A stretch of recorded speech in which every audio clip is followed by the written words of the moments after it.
You know, you can go through hailstorms, you can go through too much rain, too little rain, to everything.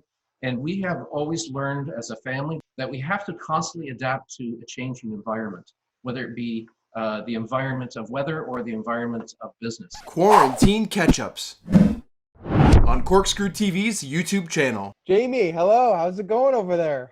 Hey, not too bad. Not too bad at all. Enjoying a little bit of wine with this little interview today. Hey, that's part of the job. You're working hard, it looks like. Occupational hazard. You got all your homework in behind you too? Yes, I've been working quite hard at it. As you can see that with a winery and lots of wine, that if you happen to be self-isolated at any point in time, it's a great business to be in. Beautiful. Is any of that wine from when we came out and helped you with the harvest? No, this is all table wine. I'm a big red wine drinker, and I save my ice wines for a lot of time my guests coming in, but I do have a Olympic Team Canada wine here with me, so I'm going to crack that open shortly. That was your big news for this year in the summer, was the partnership with the Team Canada and the Olympics. That's really exciting. Yeah, it's great. We were supposed to go to Tokyo for the Olympics. It's postponed until next year, but we're going to go, and we have a dozen family members and a couple staff as well ready to go, and we're going to be pouring wine at Canada House. Yeah, there's a couple of exciting things to talk about there, because Pilliteri is such a family-oriented winery. There's so many of you in there, from Charlie and yourself, and we got this Lucy and Connie and my son and son-in-law and my nephew, and it just goes on and on. There's about a dozen of us in the family involved. It's like the family is itself a nice grapevine, each producing a nice harvest. Yeah, well, we're all involved in different segments of it, and we got a lot of other great employees that work with us, but at the same time, family really pitches in and pulls together. Especially, did everyone pitch in and pull together for this past harvest? How was it? For this past harvest, which Richard was in the press house, and Michael was in the wine store, and Charlie, he was involved there talking about other stuff. So yeah, there was 4 of us. You could have interviewed a dozen of us, but we were all involved. So far it's spring now, and the plants are coming to greenery, coming to fruition, coming to budding. What's the wording there? Well, the vines just keep on growing, and as spring rolls around, we're pruning, we finish that, we're finished tying, and the buds are starting to swell a little bit, and as soon as we hit May, middle of May, they're going to be taking off, and people are going to be taking the suckers off. Vines grow, they don't stop. So I know a few other things have slowed down or stopped, but the vines keep growing, so we got to keep looking after them. So the vines keep growing. Unfortunately, people can't, what's the deal with the winery right now? People can't go into the tasting rooms, but they could still come by and pick up some of your wines? Well, what we've done is we were doing pickups at first and had shut off tours and tastings because we wanted to be very conscious of social distancing. And we felt that it was still a little bit risky at that point in time. So we've actually closed the doors of the winery, and we're doing a lot of online sales. Online sales have grown very big. They're not replacing the front door, but we're really moving at it, and we have about 4 people packing all day, and people taking orders, and we got people driving a delivery back and forth, and we're delivering right across Ontario for free. Jamie, you're not talking from the storehouse, are you? All that wine behind you isn't supposed to be going to someone else, is it? That's my personal consumption. Okay, just making sure, because I know people love their Pillitteri wines, and they'd be very disappointed if it was in the back there empty. Yeah, no, they're getting full ones, that's for sure. Oh, that's amazing. So yeah, so much is going on, and people can still access the wines, which is great. And do you feel like Niagara is coming together as a community in all of this? Yeah, you know what? It's a challenge, but then we adapt to the challenges, and everybody has to adapt to the circumstance and just keep moving forward. You know, everybody's social distancing, everybody's coughing into their sleeves. We're breaking our groups of employees into small groups. We're asking them not to socialize outside of the workplace, go straight home. And, we're trying to protect everybody. We got our little spray bottles that disinfect everything. And we've been pretty good so far. Everybody has fully cooperated. Everybody's pitching in. And, you have to make the best of difficult circumstances. And that's what everybody's doing. And you mentioned adaptive. And when I think about our episode, that word is huge because you're adapting to the weather, you're adapting to the temperature, you're adapting to the birds coming off the escarpment that, it's like the Mandarin buffet for them when they come in and eat the grapes. So you guys, especially in the fields, are so used to being adaptive. We have to, and life's a constant change on the farm. You can go through hailstorms, you can go through too much rain, too little rain, to everything. And we have always learned as a family, but also as originally farmers, and I'm still a farmer, but all of us growing up on the farm, that we have to constantly adapt to a changing environment, whether it be the environment of weather or the environment of business. And that's how we've succeeded.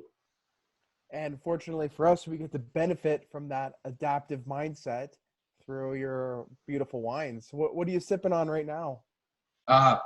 My favorite, we still have some Cabernet Franc 215 left. Small amount, but I'm cracking open the Olympic Canada wine mix because we put $1 for every bottle we sell. We're the official sponsors of the Team Canada. So for every bottle we sell of that, we are donating that to Team Canada. So I always want to do my part to support Team Canada. I'm a big red wine fan, but we also have a Team Canada white as well. And we got a whole pile of wines. You got to look at the website. I could describe them for hours. And so can you give us the website? Pillitteri, I'm sorry. I just write in, I think it's www.pillirreri.com. Okay. Perfect. Yeah. So, and it's like every bottle that people purchase of the partnership Canada Olympic wines, it's kind of like you're cheersing the athletes because $1 is going to the team. I'll tell you a real short, quick story. So we had an Olympic athlete come out that's in volleyball. And when she came out to visit us, they said they were going to come with a bunch of friends and family. And she was staying in California, practicing there because they have beaches year round there. When she came out, I got a phone call. You got to come down here. Somebody says they know you. I said, I don't know any athletes that are gold medalists or bronze or silver. And when I got down there, the husband of the girl I'd coached in hockey, and his dad and I and his mother we were in class together in high school. So it's a small world. Niagara is such a small world. The people that we go to interview and be part of the episodes, we've known from different facets, and everyone in the winery works so closely together. It's not standoffish at all. It's quite the community. Yeah. I really appreciate that you guys, when you came out for the ice wine picking, you understood how challenging it is to find the right temperature. And, we only have limited nights. And this last winter, there was very few limited nights.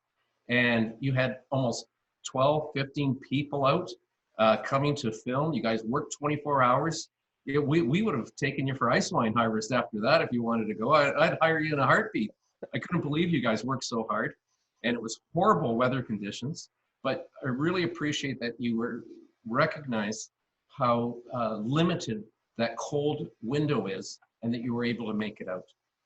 Well, and we've made this parallel so many times before, but film production and TV production is very similar to wine production in that the end product is beautiful and polished, but you need an amazing team that's adaptive and to be able to go through any situation and put together a beautiful product. Yeah.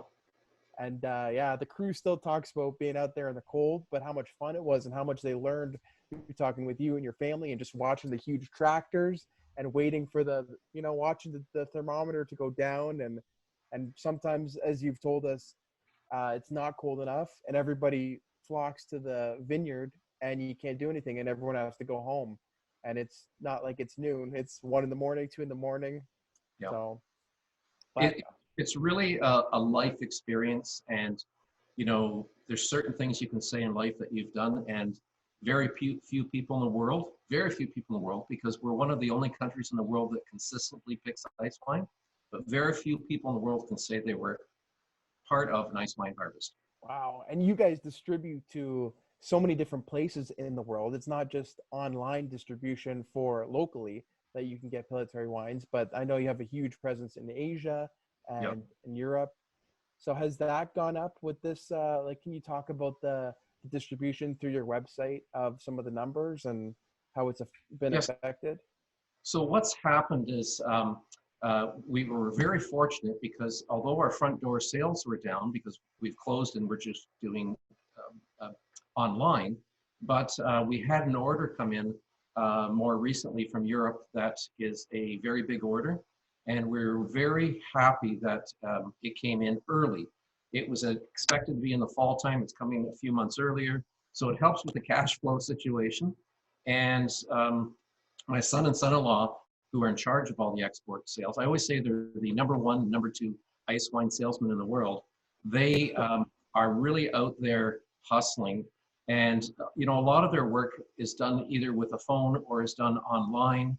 And they just touch base with their customers, see what's happening. The good thing, and we always have to look at the good things of life during difficult situations, is the fact that I think alcohol sales are going up and hopefully more wine sales. You can see mine's getting a little empty now. Well, it's an appreciation. It's a kind of alcohol with a story behind it, Yeah. and so much of the farming that's gone into it. And so when people order online in Niagara, in Ontario, or across Canada, that same wine is being enjoyed in Europe and in Asia and in all different parts of the world. And that's so cool to think about. It's really neat when you hear from friends that neighbors, they said, you know, I was in this country in Europe, I was in that country in Europe, and I seen your wines in at a restaurant, or I seen your wines at a wine store. I've seen your wines, they were on the flight, going there and back. And, you know, it's a competitive market and, you know, you really have to work hard at it. We do as a family, but it's given us a lot of pride that we've been able to get recognition from other parts of the world with our wines being sold there. Well, recognition rightly earned, because we've been a part of how a small little slice of how hard you guys work and the processes behind. And one more takeaway from the episode that I wanted to mention was obviously that day we dove into some pork tacos with the ice wine and totally smashed the rumor that you can't have ice wine with anything other than desserts. But I heard a rumor that there's something cool coming down the pipeline for Pillitteri in the future to do with food. So can you shed some light on that? Yes, we're going to put a pizza oven out next to a patio area we have right amongst our cherry trees. And it's going to be wood-fired pizzas. We're going to have a little bit of music, a bit of wine, and nice conversation with a few friends. And it's going to be homemade pizzas. Oh, you're painting a beautiful picture for me. Can you finish it off? What's your favorite kind of pizza? Like, what's the first pizza you're going to make in there for yourself? I'm torn between two. Mediterranean, because I love all the roasted, you know, red peppers and olives and all that. And then I've got one of those pizzas that people make fun of me that I love, my Hawaiian pizza. I love apple on it. So it's, I don't know, there's a few people in the family that like it, and I'm slowly convincing a few of them over, but Hawaiian's my favorite. They just can't get away from the pineapple bacon. Big fan of Hawaiian too. I'll join you if you're getting some flashback from or some back talk from Charlie and the family. I'll definitely join you for some Hawaiian for sure.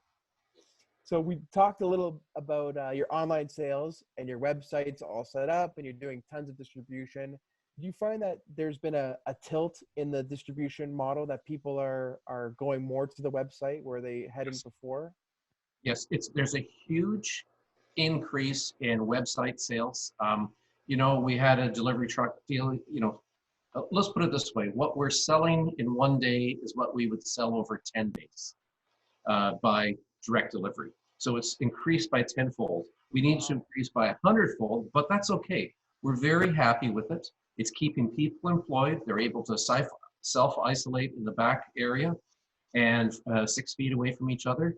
And it's really picked up for us. And we see this as like a wave of the future. You know, there's a lot of other countries, especially Asia, that you can see the product on the shelves, but most of the products are actually delivered to your home by courier, by whatever. And there's less mall shopping. And I'm not to diminish that, but there's less mall shopping and more direct delivery to your home.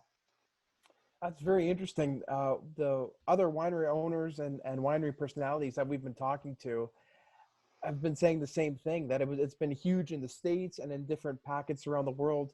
But in Canada, for some reason, people didn't want to buy online. And this has kind of pushed us into this era of buying online, that when all this is over, hopefully it remains, because it's direct right from the winery. Yeah.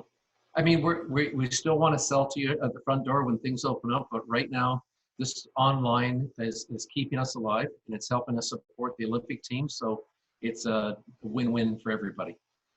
Beautiful. We're supporting our Niagara wineries. We're supporting our farmers and our grape growers. And a benefit for Pilliteri is the support of Team Canada. And that's so exciting. Thank you. Thank you so much. We're going to tell people to check out Pillitteri's website, because you're doing a great job. Well, you are personally doing a great job, as we can see in the background. But the team and the family is doing a great job packaging everything up and distributing to not only Niagara and Ontario, but also to Europe and Asia. That's super exciting. Check out the Team Canada line, because $1 from each bottle supports our Team Canada. And we're super proud of that a Niagara wine company has such a big, that's a huge deal, and that's very exciting. So the games got postponed for obvious reasons, and that just means that we have more time to enjoy the wine and have more money to support our athletes. So thank you so much, Jamie. Cheers, my friends, and thank you very much for stopping and talking today. And hopefully we'll see you when things open up, and we'll have you down again. For sure. Keep working hard. Say hello to the family, and thank you so much for all you do and for making a great product. Thanks.